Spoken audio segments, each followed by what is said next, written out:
బీరకాయ బొబ్బర్ల కూర చేసేద్దామా? బీరకాయలను పొట్టు తీసి చిన్న ముక్కలుగా కోసుకోవాలి. ఇక్కడ నేను తాజా బొబ్బర్లను వాడుతున్నాను. ఇవి లేకపోతే ఎండిన బొబ్బర్లను 8 గంటలు నానబెట్టి తీసుకోండి. కడాయిలో నూనె వేసి వేడయ్యాక పోపు దినుసులు వేసి మిరపకాయలు, కచ్చాపచ్చగా దంచిన వెల్లుల్లి వేసి వేపుకోండి.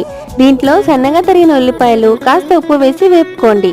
తాలింపు వేగాక పసుపు, మెంతి పొడి వేసి బీరకాయ ముక్కలు, బొబ్బర్లు వేసి కలిపి చిన్న మంట మీద నిదానంగా మగ్గించుకోవాలి. ఈ కూర రుచి అంతా ఇది మగ్గించడంలోనే ఉంటుంది. కూర మగ్గేటప్పుడు బీరకాయలో నీళ్లు ఊరుతాయి. వాటితోనే బొబ్బర్లు ఉడుకుతాయి. బొబ్బర్లు పూర్తిగా ఉడికాయి అని చూసుకున్నాకనే ఉప్పు, కారం, ధనియాల పొడి వేసుకోవాలి. ఒకటి గుర్తుపెట్టుకోండి, సరిగ్గా మగ్గించకుండా ఉప్పు, కారం వేసేస్తే తర్వాత మీరు ఎంత ఉడికించినా అవి మెత్తబడవు. దీన్ని 5 నిమిషాలు మూత పెట్టి మగ్గించుకోండి. చివర్లో కొత్తిమీర వేసి దింపేస్తే అంతే, బీరకాయ బొబ్బర్ల కూర రెడీ. లొట్టలు వేసుకుంటూ తినేస్తారు. Like, share and subscribe.